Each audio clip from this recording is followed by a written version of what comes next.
Hey guys, welcome back to Soundtown. Today we got an awesome episode with an old friend of mine, Dante Esser, also known as Dessi. Yo, should we title the episode Dante Esser or Desi? I feel like we should title it Desi. Oh yeah, I'm cool with that. Are you cool with that? Okay. Yeah, I'm really cool with it because I made the thumbnail before I asked. Oh, okay, yeah. So actually, you know what? No, I don't know. I think it sounds so unprofessional. I think we should use his real name now. Desi. Whatever is less easy for you. Whatever makes you have to do more work. Well, you know what? We'll see what happens. If you're listening, take a look at the title of this episode, and we'll see who won. I said it first, so I won. Okay, you won. Oh, Russ, we're finishing each other's sentences. It's only season 2. It's only season 2. We're on a wavelength, and I feel like we're able to connect with our guests, and they get on the same wavelength as us. And I felt like that happened in our conversation with Dante. A great conversation. And I think this was probably a podcast first where we had someone who wasn't, like, in a band. A musician who wasn't in a band. A musician, like, someone, like, in the hip-hop world, right? Yeah. Maybe? Cool. I didn't know how to explain it. Yeah, it's a great interview. You guys are really gonna enjoy this. And you're gonna enjoy the track at the end, which is an early debut of his new single. Dropping tonight if you're listening to this on the day it's out, which is Thursday. Yeah. Midnight. If you're listening on Friday, February. It came out yesterday. Yeah. And then he teases an album. Also, if you're listening on Friday, happy Friday. Happy Friday. You've made it to the end of the week. If it's Thursday, sorry. Sorry, not sorry. If it's Thursday, thank you for listening the day this comes out. Yeah, wow.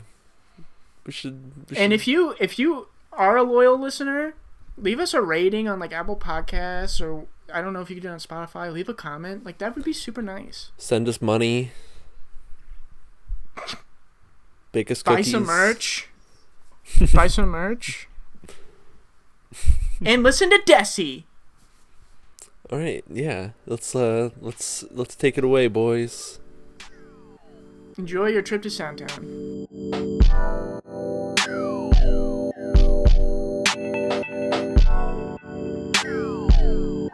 Yeah, I said, do you think that I could fuck with you? Yeah, do you think that I could fuck with you? Okay, yeah, do you think that I could fuck with you? Yeah, do you think that I could fuck with? Do you think that I could fuck with? How do you pronounce it? Is it Dessi? Yeah, the first one, yeah, it is Dessi? Yeah. Correct. Where did that come from? So it's actually like way simpler than like it sounds. It's literally just like an amalgamation of my first and last name. Like my initials, like it's like D Esser, so like Desser, Desi. Like originally I spelled it with a Y. I don't know why I changed it to an I, but like I just thought that looked like cooler like when it was written down. But yeah, that's how I originally started with that. That's dope. I like that. As are always cooler. You can dot them with hearts if you want to. Yeah. That too. It's lots of options, you know. Lots of options. Maybe too many options. Yeah. You should make an Y's aren't symmetrical or whatever, so that was the thought I had about it too. I should make what should I do? I know it's an amalgamation of your name, but you should make an acrostic poem of Dessi and see what you come up with.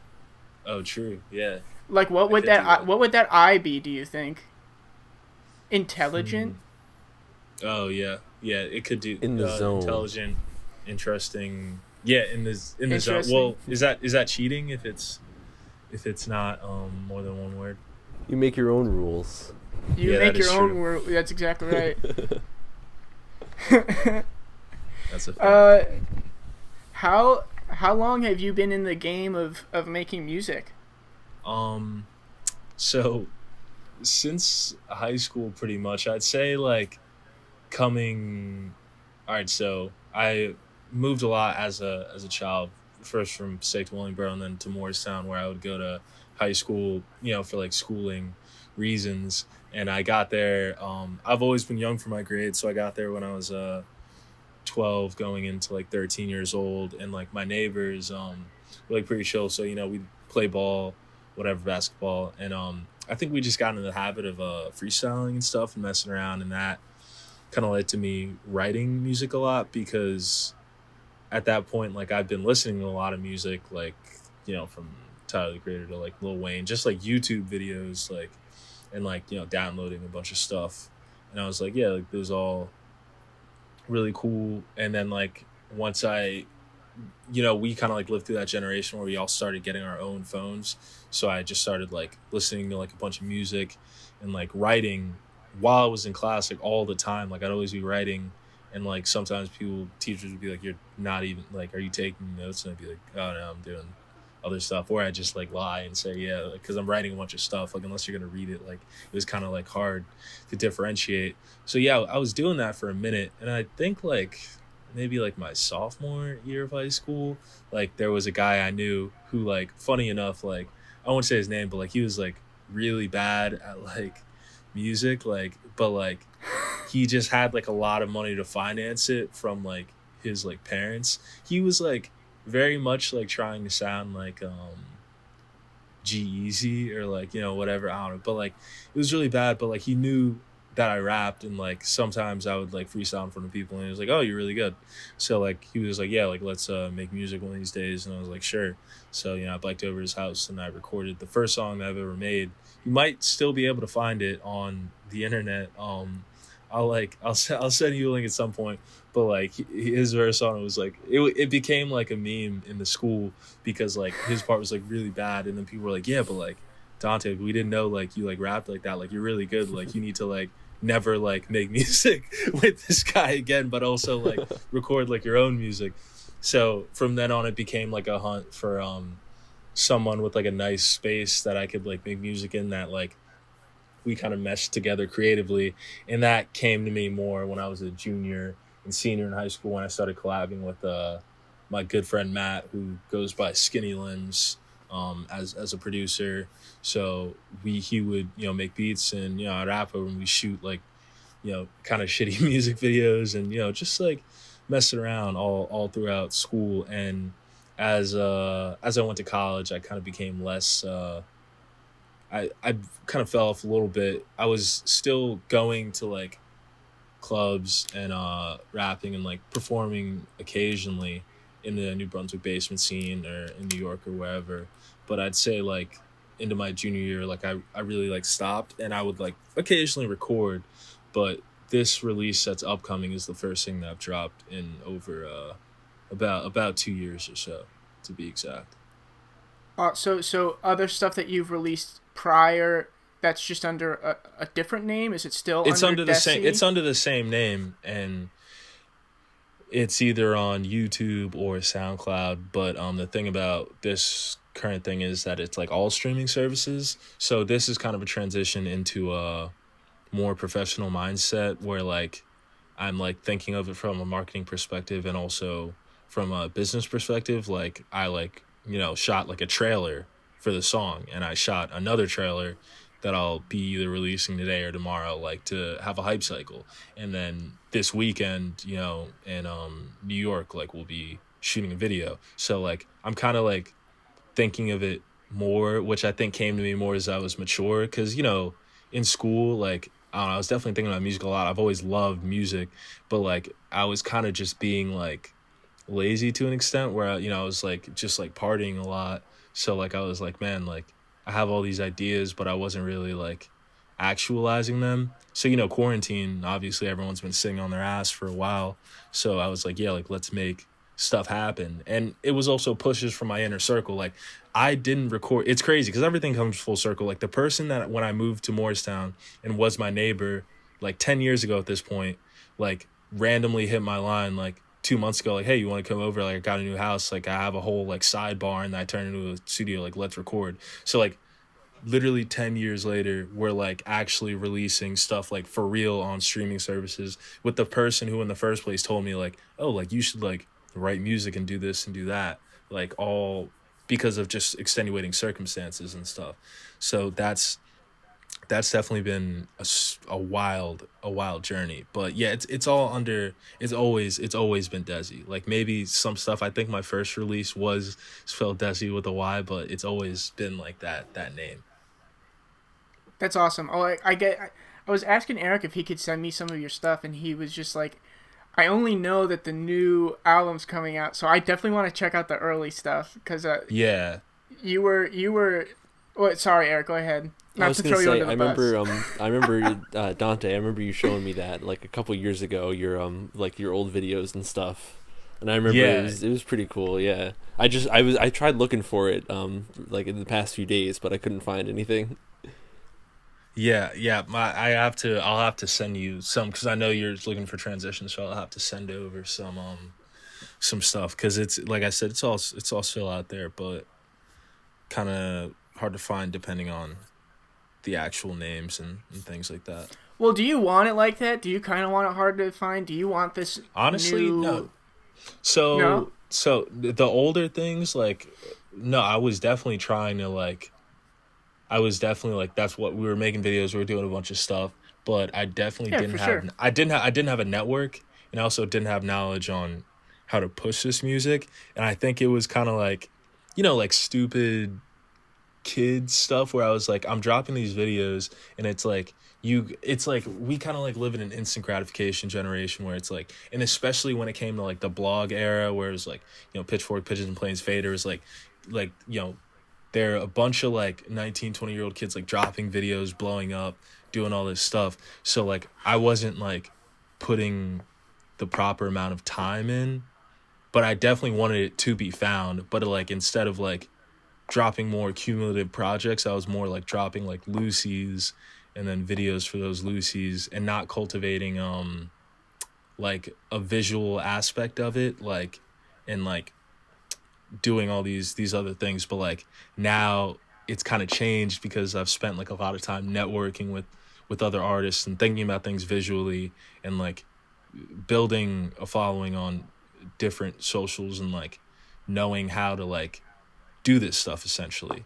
So but like, yeah, I've always wanted it to be easy to find, and like now I'm doing that even more. Like I'm trying to get pre-saves like before the song is even out. Like it's like, here's the link to pre-save it, so when it actually drops it'll immediately be in your library. And like I said, like making promo videos and like thinking about schemes like how do I get this in people's eyes, and like like what appeals to people beat wise, because that's like another important thing. I feel like music in general moves in cycles, so I've been definitely focusing a lot on the producers that I work with being very sample based, sampling other kind of like older songs and like flipping them in my own image and things like that.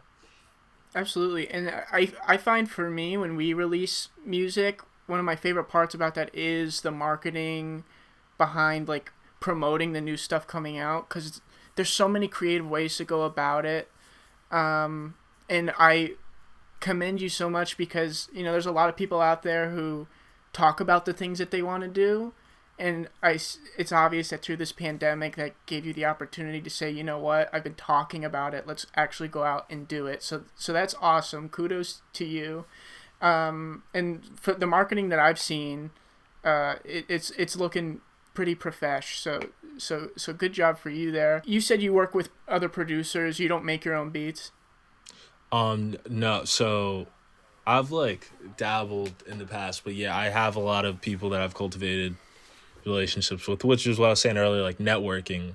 Like Yeah. throughout college, I met a bunch of people who like also like inspired me, who I talk to every day from like a musical perspective, who will like send me stuff and be like, yeah, like we should work on this or work on that. So I'm definitely I wouldn't be anything without the team of people that I have behind me 100%. That's great. And so, I how deep do you collab on those beats? Is it just someone sends you something and says, "I think your voice would fit really well"? Do So you so come to them I'll with ideas? I'll come to them with ideas, or That's they'll great. come to me with ideas, and then we'll work through what we want to do. So obviously with the pandemic, like not everyone is. It hasn't been like as much like face to face in the studio. So we'll usually hop on FaceTime and like literally like talk through it. So That's awesome. yeah, so I had a song. It was like an old like doo-wop song that like I was like, yeah, like I think this would be like solid for a sample. So I played him some like reference tracks, and like I showed him the hook that I'd written and things like that.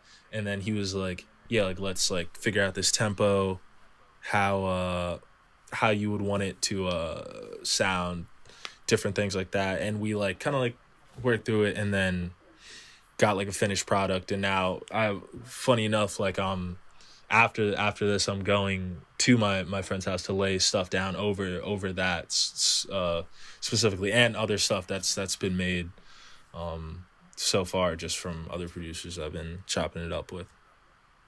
That's awesome. So you're still currently working on this project, or is that for other so stuff? so that is for the project, but the thing that's dropping on 224, like that's the single.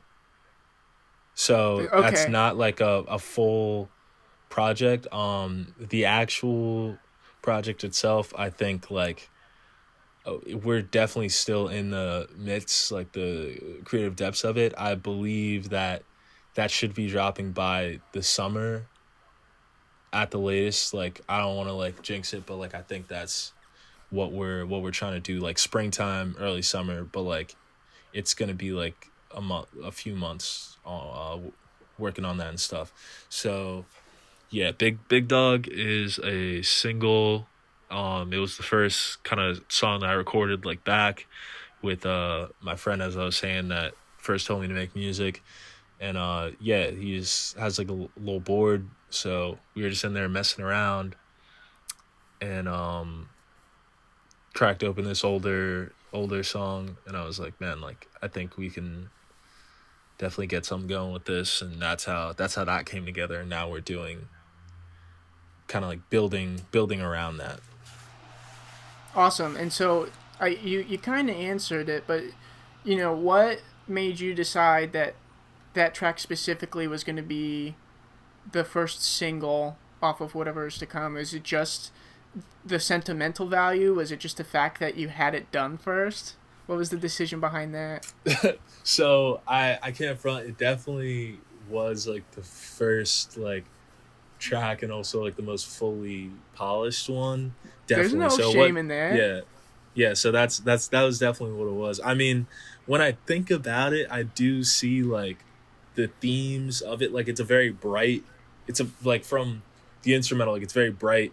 And it's like the first thing that I say on that track's like, well, not the very first thing, but I'm like, no fear, like we're here, like. And it's like I feel like it's about arrival, like you're arriving, like I'm like I started like I think the first thing I said is like, and we're back, because like it's like I said, it's been at least 2 or 3 years, like. And I'm like, I don't even know like why I said that. It's not like I was like cultivating like a huge fan base of people were like waiting, like, yo, like you need to drop music. But like that was more like for myself, as in like, yeah, like man, like it's been a minute, but like we're doing this again, running it back. And better than ever, bigger, better than ever. That's awesome. Do you have artwork figured out for this single? So yeah, the artwork was flashed at the end of the small trailer. And that was done by Asia, Azuh, which is like a girl that I know who's like a really great artist. So that is the cover art. I love collabing with friends of mine. They'll draw me, or friends of mine, and that's usually what I'll do for covers.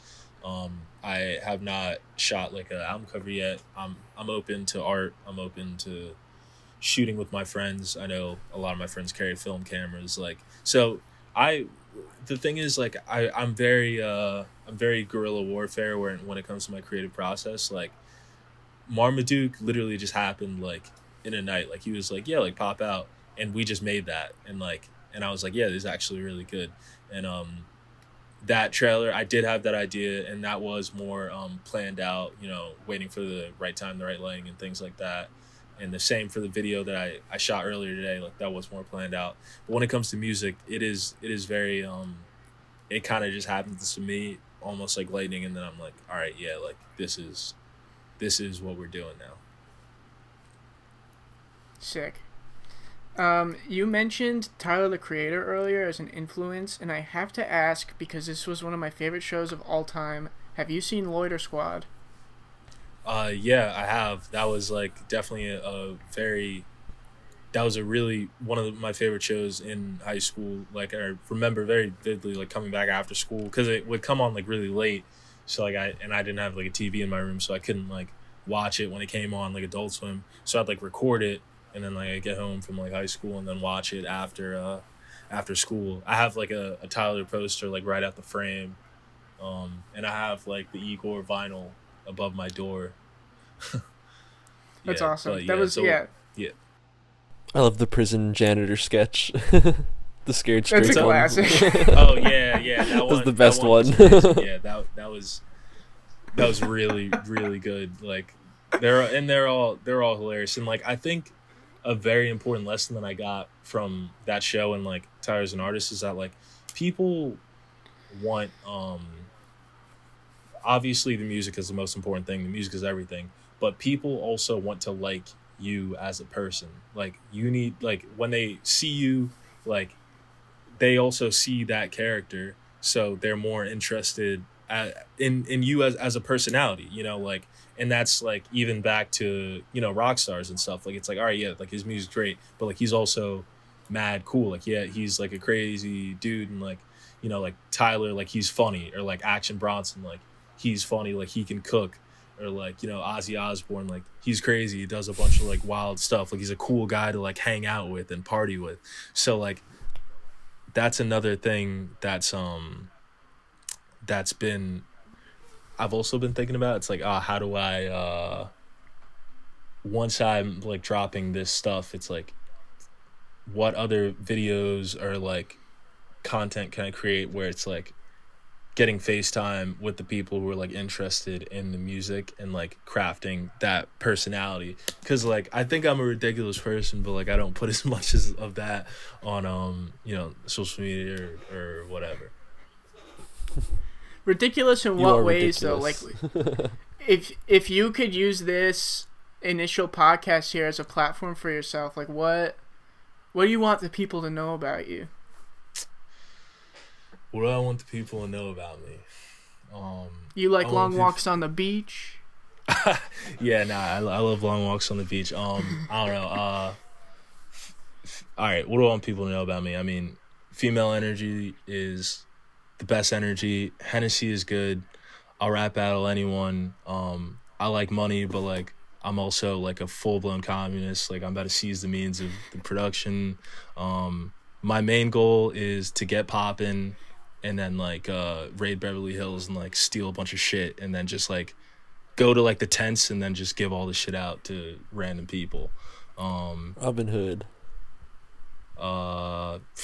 Man, I mean, I just want to travel, dude. In my past life, I was a touring musician. I'm completely convinced. I'm not even totally sold on like fucking that whole repeating process thing of repeating life. But if that is true and that is the deal, then that was 100% what I was doing. Like, I need to be maneuvering city to city like a fucking psycho and just like wilding out in every single one, because that's like another thing I love performing. Like, I love getting crazy in front of a bunch of people, just wilding out. Like, a lot of the music, I 100% think about how the music I make would sound in front of an audience when I'm making it. Like, that's not priority number one, but like, when I'm making like a project, I'm like, yeah, like, this needs to be like some shit that I could like scream and like people could scream it back. Like, it's not that hard to know either the hook or the verse or whatever.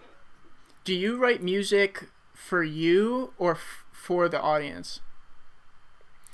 Okay, I mean a combination of both, because like one of the greatest feelings I have is when I like write something and I'm like, yeah, like this shit is tough, like this is fucking sick. I'm like, word, like I kind of like I very much want to impress myself, but I also do think about like if I was like some random person listening to this, like would I like this? Like would people think this is cool? And it's like, yeah, so it's 100% a combination of both. I'm trying to impress myself, but I'm also trying to make music that would like go over well with other people, you know. Of course, of course. How did you get involved with that New Brunswick scene there? Was it just something you kind of grew into? Did you have a lot of friends who were able to build a bridge there for you, or was it difficult to get your foot in the door? So it was kind of like a combination of both. When I first came to Rutgers, I lived on like Cook Douglas, which is kind of like a campus that a lot of those things happen on. And I started going to this club, Verbal Mayhem. And Verbal Mayhem was really cool. And like a lot of people that were affiliated in the basement scene would go there. And then two people who lived in my dorm would go to like mad basement shows. So I started going all the time, started meeting a lot of heads. And then I was like, yeah, like I want to play some of these shows.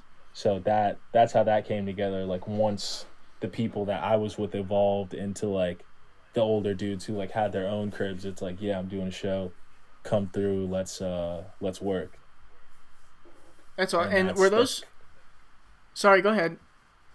Yeah, just so it was literally just a combination of, like friends from freshman year that like just lived with me, and like friends from that club, Verbal Mayhem. Like a lot of people I met there were also into music and like very much into shows, so I'd see them live, and kind of just went from there.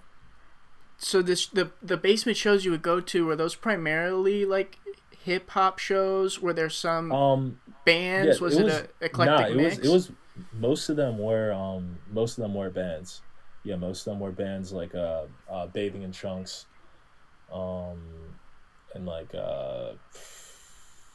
man, it's so hard to like recall names because it's been like forever at this point. But like, yeah, it was mostly bands, and then Radcliffe, who was like a rapper who was like kind of on some like JPEG death grip stuff, like that was like an art, like a rapper that like it was just a huge mix of like every different culture. Like it was like the, you know, like the straight up like indie kids, like hip hop kids, you know, like everyone was just meshing. And that was another thing I loved about that scene. Like just you could just be whoever, and like anyone was valid to slide as long as you had $5. Do you remember the Shark Club show you invited us to play? Yeah. So that's exactly like kind of like the vibe I was talking about. Like it was like a lot of different artists from different backgrounds, and like, you know, everything kind of meshed, you know, and that was the type of stuff that I love to cultivate, and like kind of evolved. Like it was almost like it was a show, but like it was also like a banger, you know, like so that was like a great combination, and like that's always the type of stuff that I was trying to do, and I was definitely absolutely happy to have done that. Yeah, and we were so excited to get that invitation from you, because we saw it as an opportunity for us to play our music in front of an audience who might not have went out and looked for it themselves, and we brought an audience, and I'm sure you had that same sentiment with your music. Because Shark Club and also Johnny Cola played, which was like another one of those acts that was like they're a mesh of like everything, because this guy Knowledge, who I was also kind of like knew through Verbal Mayhem back in the day, like so Johnny Cola, like he was kind of like their main singer, and like they would make like a kind of similar to like Home Shake or Mild High Club like type of music, and they still do today, but like with Knowledge, like Knowledge was like a rapper, so like he kind of became the front man, and then they were going for they're going now for kind of like an Anderson .Paak and the Free Nationals type sound, which is like still fire, like cause it's all combined, you know, like, and that was what we were 100% going for with that sound. How many of those, like, I don't even like intergenre shows. Did you help put together when shows were still a thing? Or was it difficult to kind of get people from different genres to come together and play? It honestly wasn't that hard because, like I said, like I knew a lot of heads from like all around, and like I also knew a lot of people who were like, kind of just looking for a good time, So I think it ended up being 3 shows, and the shows would always be like insane. Like I said, like it was always super guerrilla, and like I'm the type of dude like I said, I like to party, I like to throw bangers. So like I would have, all right, so this guy hits my lines like, yeah, I got a bunch of acts, they want to come through. And I'm like, yeah, like let's just do it in my crib, whatever. Like not technically my crib, but my name's on the lease. So we have like 200 mugs there, like we're smoking out the kitchen, like it smells like gas outside, and I'm just like freaking out because I'm like letting people in, taking money from people, going inside, telling people like turn on the fan, going downstairs, like it's loud as hell, like people are wilding, and then like just kind of like doing all this, and it's like after, like while you're doing it, you're like, oh man, like this is kind of annoying, but like after the fact you're like, man, like that was cool as shit, and like that was like a moment in the culture. So like yeah,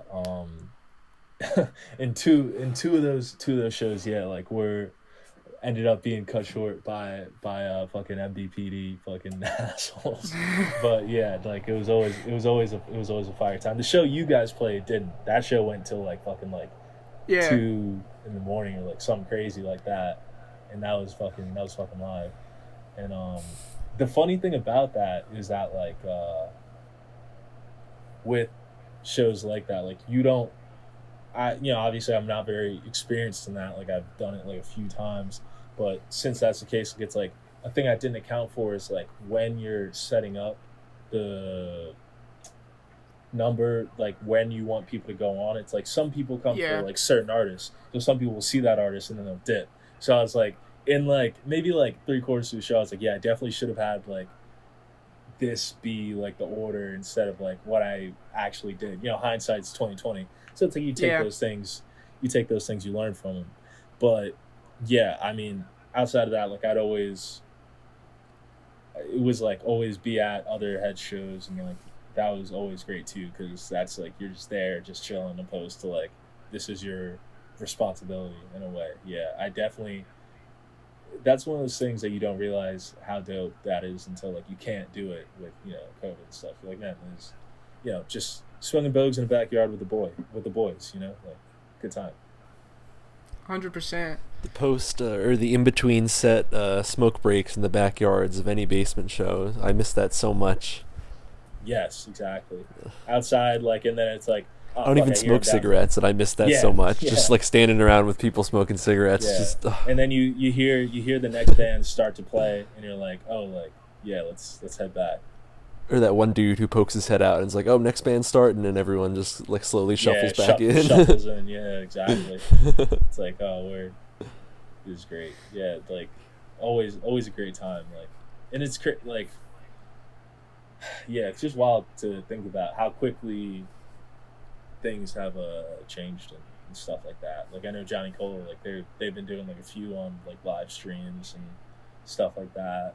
Even like bigger artists are like selling tickets to like like streams and stuff. This is wild. Like the game has changed, as they say. Have you gotten into any of that streaming stuff? Because I know a few of our friends in the music scene have been doing like people host like full festivals and streaming on like Twitch and stuff. I haven't, but like I would do it. Like that's something that I'll probably be thinking of more so closer to the summer, and like when I drop like a more full-fledged project, I'm like, yeah, I could just play through all this, and this can be a show. And like about the album, like I really can't like say too much about it, but one thing I can say is that it will be 10 songs. Awesome. I'm stoked on that. Yeah, 10 songs in my opinion is the perfect album length. Off the Wall by Michael Jackson is 10 songs, and like I don't really think anyone will ever make a project better than that. And I think with this generation, our attention span's mad short, like so it's hard to get people to sit through like an Odyssey the way they would like maybe like 20 years ago or so. So like that's why I'm like very pro like 7 to 10 tracks, like very compact, get in, Digestible. get out. Yeah, digestible, super digestible. Do you like listening to an album start to finish, or do you don't mind shuffling the songs around? So depending on the album, like if I'm very much anticipating it, I will listen to it start to finish. But if it's an artist that like I'm kind of like a casual fan of, then I will without a doubt just like um I'll like see the song that like I know is the hottest song on the album, and I'll just listen to that and I'll be like, this is great. But like if it's like an album that I know I'm kind of like looking forward to, like I'll listen to it all the way through. Or if it's just a different day where it's like, all right, now I have more time, then I'll listen to the album all the way through. Um, things, I guess, albums that I like listen to all the way through is like Damn by Kendrick Lamar, Only for Dolphins by Action Bronson, probably like any Tyler album, anything by Childish Gambino, Two by Mac DeMarco, or really anything by him. Just kind of like stuff in that, but like it's kind like I said, everyone's attention span's kind of shorter now, even myself included. So usually when you hear like everyone drops projects on Thursday going into Friday, but like you always know like this is a single, like this is the best song on the project. So you're just like, yeah, let me just hear this and then go on to the next one. It's kind of like something that's been brought upon by streaming services. Because now you can pick that out opposed to like listening to like a record all the way through. What's your recording setup like? Like, do you have just a mic there in your room? Have you been recording at other people's houses? So I go to my friend's house and I record it at his spot. So he has like a bedroom spot. Like I have a mic, but it's like it's more like DIY. Like when I record in my room, and I don't have like enough kind of like space to, well, not space, but like kind of like the area I'm in, like it's like thin walls and stuff. I can't like really like record the way I want to record. Like it's not for sure quiet, and I can't like yell and like get more active like in the midst of recording. Like I said, like my friends set up like it's like a barn on the side of his house, so like we can like be as loud as like we want to be and like play music, and like the vibe of the studio is there, so that's like better for me personally. And that was a crazy thing that multiple people pointed out to me, like listening to this song that I just dropped, even though I haven't dropped the full one. The people who I've shared the full song with so far have been like, yeah, like you sound like a different person here. And that's probably because like I'm like being very loud, like, and things like that. And like it's not really my speaking voice, and doesn't sound like other songs that I've dropped like before this, because usually I'll kind of just rap in my speaking voice, so it's like deeper, kind of like I don't know, whatever artist you're thinking of that talks like that. But this is more like screaming, like yelling, like very high energy, definitely more high energy than other stuff I've released in the past. Hell yeah. I'm so stoked for this now since talking to you. I was stoked before because I heard the single, but now I'm even more stoked. Aside from like being a superstar musical artist, what would be like your dream job? My dream job, probably I love writing. So writing for either like Pitchfork or GQ, or like just being like one of those dudes who's like, your job is to cover different scenes. Like I know people who just write about music. I know people who just write about fashion. Like I love both of those things very much. Like I'm always conscious of like what I'm wearing and things like that. And GQ kind of covers that.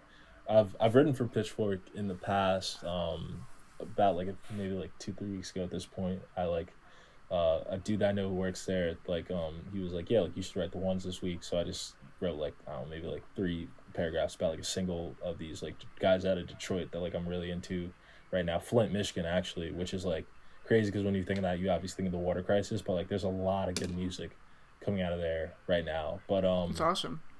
yeah, so it would be writing, whether it's like articles or scripts or whatever, and like Have you potentially directing. What's up? Have you been writing for that music blog, Yeah, Grandma Sophia's Cookies? Grandma Sophia's Cookies. Yeah, So okay. I've been doing. I that forgot as to send you well. that, Russ. But yeah, I Yeah. have noticed that, and I have read a couple of those. Those are really nice. So yeah, And I follow the page now.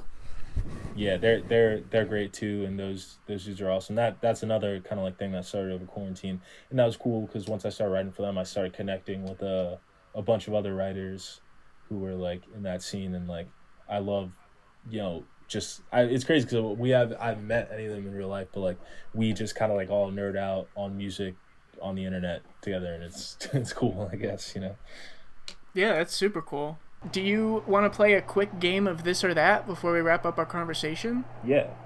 You were talking about that earlier. So what is that? I've never played. It's really complex, but I think you can handle it. Basically, we give you the options between two things, and you have to pick either this or that. Okay, yeah. Good? I can handle it, yeah.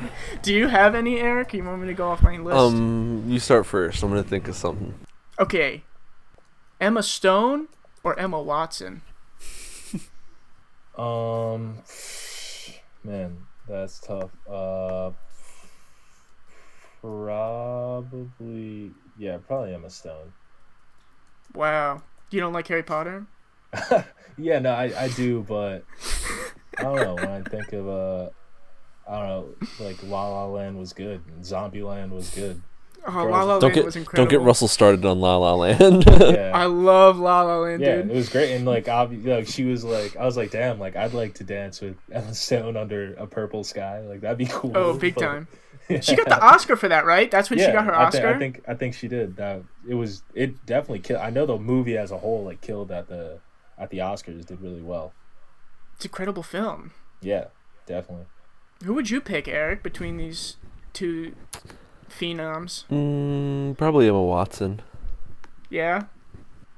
Both great picks. Both Did, solid picks. did I ever tell you I'm 95% sure Emma Watson sat behind me in church once? No, where where at like your hometown? When I was really little, sometimes we go to church in Princeton, Oh, okay. St. Paul's. You know that big church by Hoagie Haven? Oh yeah. Yeah. Nice space. Yeah, it's pretty, I guess. It's beautiful. Yeah. Yeah, it's got that really big stained glass window. But when I was a kid, I wouldn't watch the Harry Potter movies. I would watch the DVD behind the scenes because I'm really into how they make movies and there's a lot of cool effects. Yeah. And I remember hearing tidbits about like sometimes parts of like Harry Potter were filmed at Princeton University. Mm-hmm. Am I making that up or does that make sense? They shot like Transformers at Princeton because once, right? Princeton looks like Hogwarts. It literally A little does bit. look like Hogwarts.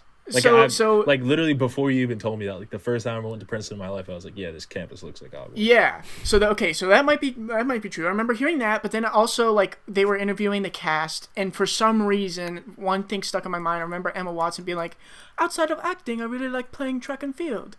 So here I am as a kid. I'm sitting in church, and someone behind me, I just heard they had like a British accent, and they were a girl. Okay. Mm-hmm. And I never looked behind me because I was either too shy or I just didn't think to look behind me. And for some reason, that day in church was the day that we stayed, like, the entire time. Like, usually we go out after communion, but we stayed the entire time for some reason. And at the end of church, somebody came up to the person behind me and said, "Emma, am I going to see you at the track later?" Crazy. That's the only evidence I have that Emma Watson was behind me in church once. That was a really good young girl's British accent, by the way. Thank you. I'm not gonna let that go without complimenting it. I think that was like circa like Half-Blood Prince. Like she was a little older. Wow. Yeah, probably like, I don't know, for like early teens or something like that. Maybe, but I never turned around because I was So wimp. shook. Yeah. Next, this or that. You have one yet, Eric? You want me to keep going? I had one, but then I lost it once we got on that tangent. My bad about the tangent, guys. Sorry. It's okay. You're good. How about Applebee's or Chili's? Oh, good one. Okay. I'm gonna have to go like very solid with Applebee's. Applebee's has those dollar drinks. I've I've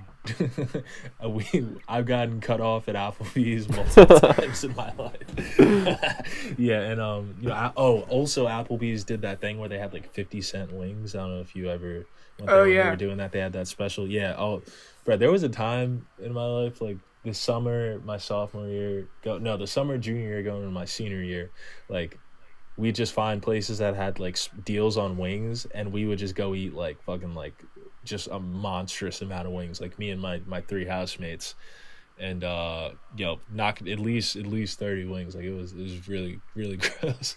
Eating terribly, like to the point that I remember my friend's dad, like he like went home one time and he's like, son, like you're slowly killing yourself, like eat all the sodium and stuff. I don't know why we were obsessed with it. Was either that place Quaker Steak and Lube. I don't know if you ever went there, but like Applebee's was always the second option. Cheap, super cheap wings, super cheap drinks, lots of moms, great time. What's your pick there, Eric? I don't know. You know what? Applebee's for the moms. Wow, yeah, for the moms. Hashtag for the moms. I'm rarely allowed to go to Applebee's because it gives my little brother diarrhea. Is it that different from like Chili's? Because I feel like they're both like kind of like frozen, heated. That's a fair point. Microwave That's a food. fair point. I don't know. It's like is it specifically the way Applebee's makes their chicken tenders? It's like I have no. I just remember growing up, the family would go to Chili's way more than Applebee's. And yeah. The few times we did go to Applebee's, my brother would be like, I don't know, this gives me diarrhea, and then I guess he would get the diarrhea. So I feel that might be like one of those things that you do like as a kid, like where you're like, I'm allergic to this thing, but like you just don't like it, but you just tell yeah, maybe he's just being annoying about it. That's a good point. Yeah, because I would do that with salsa. I'd be like, I'm allergic to salsa, but it's like one time I just ate a bunch of salsa and like ate too much salsa and threw up, so I just started like telling people I was allergic because I just didn't want to eat it. But like, yo, that happened to me with pretzels when I was a kid. Oh really? Yeah, I feel like I was like, can't do pretzels. Yeah, exactly. It's like, no, like you definitely can. Like you just fucking ate. If you eat like a fucking whole like bowl of anything, you're gonna be like, oh man, this is terrible. I got one. Kill Bill Volume 1 or 2? Oh man, this is a great one. Great question. I don't even know how to answer it yet. I'm still thinking about it. Yeah.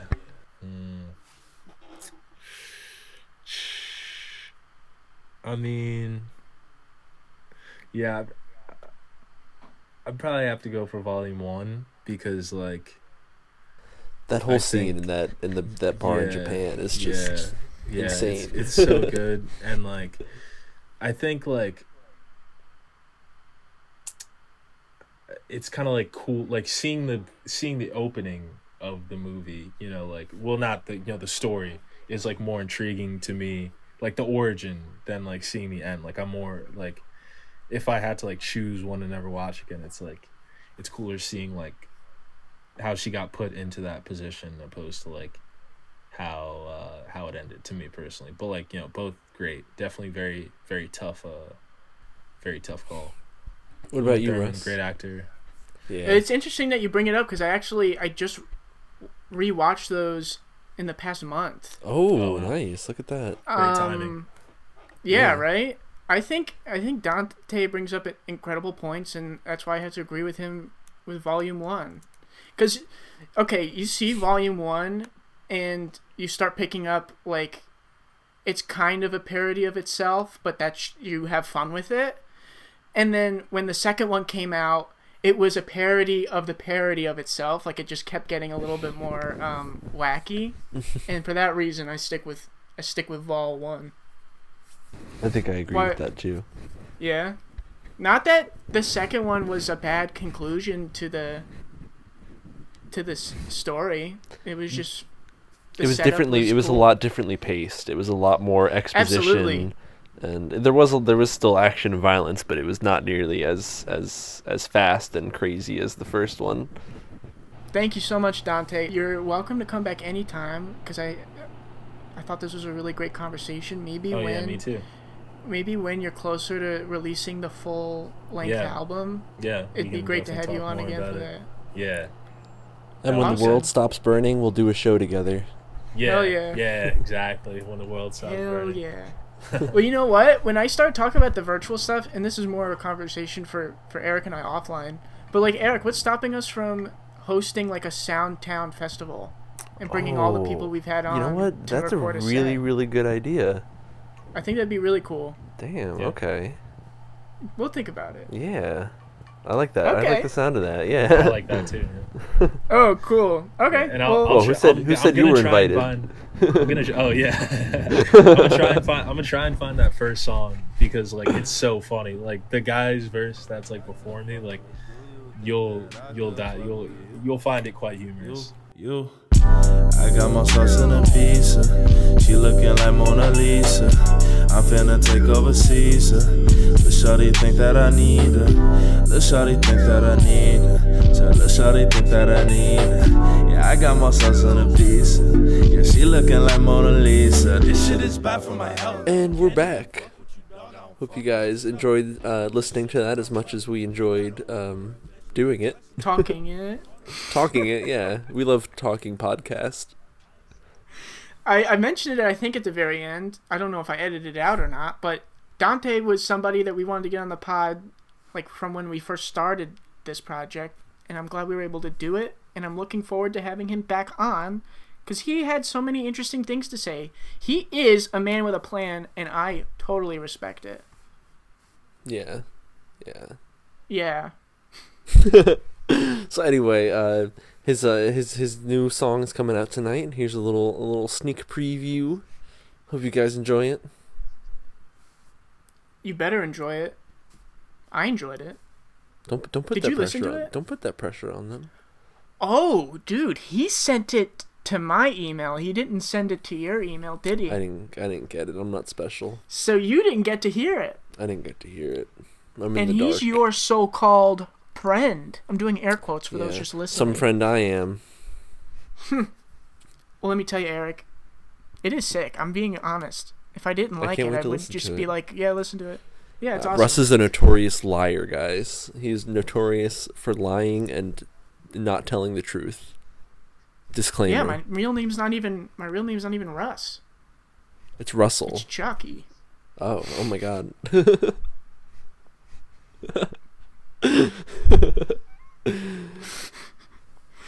Okay, well, gotta find a way to wrap this one up. It'll be tricky, but I'm gonna try and grab the wheel of this tour bus and say thank you for joining us. I'm letting it Soundtown. ride right off the road. Eric's got a speed situation going, and I'm trying to just turn the wheel back over. Thank you for joining us this episode of Soundtown. I dropped a penny under the steering wheel, so I ducked down to grab it. Yeah, that'll do it. That'll do it. Hope you come back real soon and you enjoy this brand new track from Dessi. Yeah, we back. On my mama, we lit. Yeah, we on top of the building. We on top of the mountain. Yeah. No fear, we here. No fear, we here. Fuck around, man. You gon' see Jesus, leave you in 2 pieces, 6 feet beneath us. I can flip a brick, similar to gymnastics. They wanna appoint me general due to my tactics. All comes down to practice, facts, and mathematics. Run your mouth and we gon' pull your car, but it ain't magic. Riding down the strip in a caddy. I've been up 36 hours cause of the Addy. Looking for Mickey D's, really tryna get a patty.